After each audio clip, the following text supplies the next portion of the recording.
আমাদেরকে এখন আঙ্গুল দিয়ে দেখাচ্ছে ফাতিলকা বুয়ুতুহুম, বাইতুন না বুয়ুত, বহু বচন দিয়েছেন। হোম মানে তাদের, যারা আল্লাহর কোরআনের বিরুদ্ধে সীমা লঙ্ঘন করেছিল, যারা আপনি দেখেন তাদের এই বাড়ি ঘরগুলো আজ কি অবস্থা, তাদের জুলুমের কারণে। সারা দেশের অবস্থা এক না বিপরীত আছে? এমনকি সর্বোচ্চ জায়গা যেটা আপনি কালকে পেপারে দেখেছেন, যেখানে মানুষের কোলাহল ছিল, মানুষ একটু যেতে পারলে নিজেকে ধন্য মনে করত।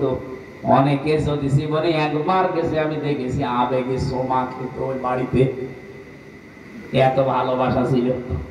অথচ 3 মাসের ব্যবধানে কি অবস্থা হয়ে গেছে বাড়ির। এখন মনে হয় ভূত ওখানে থাকে না। এই কথা বলেন না? পৃথিবীর ইতিহাস এইটাই বলে। আপনি চেঙ্গিস খানের দিকে তাকান, তার জীবনী পড়েন, হিটলারের জীবনের দিকে তাকান, কোথায় তাদের সেই দাপটের বাড়ি ঘর, যেখানে বসে বসে মানুষ হত্যা করার প্ল্যান করত। আল্লাহ বলেন খাবিয়াতাম বিমা যালামু, তাদের এই জুলমের কারণে বাড়ি ঘরের অবস্থার দিকে আপনি একটু তাকান না কেন?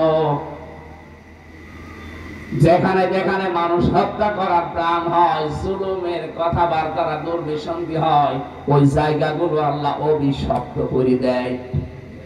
আবু জাহেলের বাড়িতে যেহেতু এইগুলো হতো, এমনকি নবীকে হত্যা করার জন্য ষড়যন্ত্র করত, এই জন্য আল্লাহ আবু জাহেলের বাড়িকে ইন্টারন্যাশনাল পায়খানা বানিয়ে দিয়েছেন। কথা বলেন না কেন?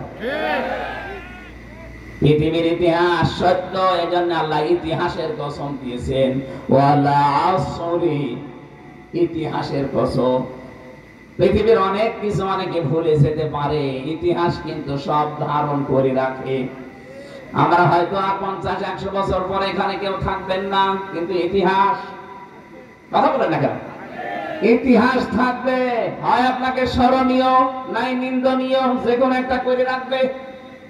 আবু জাহেলের মতো এত বড় দাপটওয়ালা মানুষকে যদি আল্লাহ ঘৃণিত নিন্দিত তার বাড়ি পর্যন্ত টয়লেট বানিয়ে দিতে পারে, আজও যারা পৃথিবীতে দুর্বিসন্ধি করছেন ইসলামের বিরুদ্ধে, যারা জুলুম করছেন, যারা মানবতার বিরুদ্ধে অবস্থান নিয়েছেন, আপনি বিশ্বাস করে নিতে পারেন, হয়তো এখন হয় কেউ ইতিহাস ভয়ে লিখছে না, কিন্তু সময় আসবে ইতিহাসও লেখা হবে।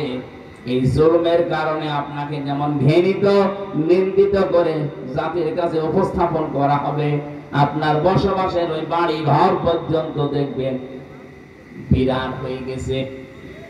আল্লাহ বলেন খাবিয়াতান, বিরান ভূমি বানিয়ে দিয়েছি। আপনি একটু তাকান না কেন ওইদিকে? 1500 বছর আগে আয়াতটা নাযিল করে লূত আলাইহিস সালামের জামানার মানুষদের কথা আল্লাহ স্মরণ করিয়েছিলেন। আমার মনে হচ্ছে 2024 সালের 5 আগস্টের দিন থেকে আল্লাহ আমাদেরকে জানাচ্ছেন, ও বাংলার মানুষেরা একটু তাকাও, ফাতিলকা বুয়ুতুহুম। আল্লাহ যদি বাইতুন দিতেন, তাহলে বাংলাদেশে শুধু একজন জালেমের বাড়ি ধ্বংস হয়ে যেত। আল্লাহ বুয়ুত দিয়েছেন, হুম দিয়েছেন।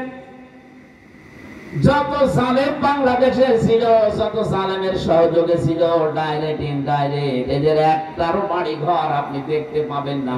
সব বিরান হয়ে গেছে, ওজার গৃহ হয়ে গেছে। আপনি তাকালেই বুঝবেন কোনদিন মনে হয় এখানে মানুষই বাস করেনি। দিনাজপুরের একজন দাপটওয়ালা নেতা ছিল, আমি নাম নিলাম না, তার বাবার নামে মেডিকেল কলেজ পর্যন্ত বানিয়েছিল। তার বাড়িতে সেদিন গিয়েছিলাম, কি অবস্থা! আমার মনে হয় কুকুরকেও যদি ওখানে কেউ থাকতে দেয়, কুকুরও বলবে আমার ভয় লাগছে। অথচ কয়েকদিন আগে কি দাপটওয়ালা জায়গা ছিল ওইটা, ওখানে পাহারা দেওয়ার জন্য 10 জন পুলিশ 24 ঘন্টা ডিউটিতে ছিল। সেখানে আজ পাহারা দিচ্ছে কুকুরও না। এরপরও কি আপনার শিক্ষা আসে না দুনিয়ায়? এই জন্য আমরা যেন আল্লাহর নিষিদ্ধ কোন কাজ যেগুলো সীমা লঙ্ঘন করে ওই জালেমদের পরিণতি আমাদের আবার না হয়ে যায়। কথা বলে এরপরের আয়াতে আল্লাহ দিয়েছেন, ওয়ানজাইনাল্লাযীনা আমানু ওয়া কানু ইয়াত্তাকুন।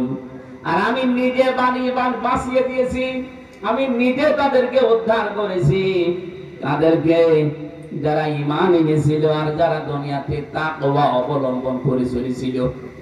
তাকওয়া অবলম্বন করার ঈমান আনাকে আমরা আজকের তেলাওয়াতকৃত আয়াত থেকে তাফসীর আকারে ওইগুলো মিলাবো ইনশাআল্লাহ। জোরে বলেন ইনশাআল্লাহ। সুতরাং যাদের ঈমান থাকবে, যুগে যুগে যাদের ভেতরে তাকওয়া থাকবে, তাকওয়ার ব্যাখ্যা জন্মের পরে অনেক শুনেছেন।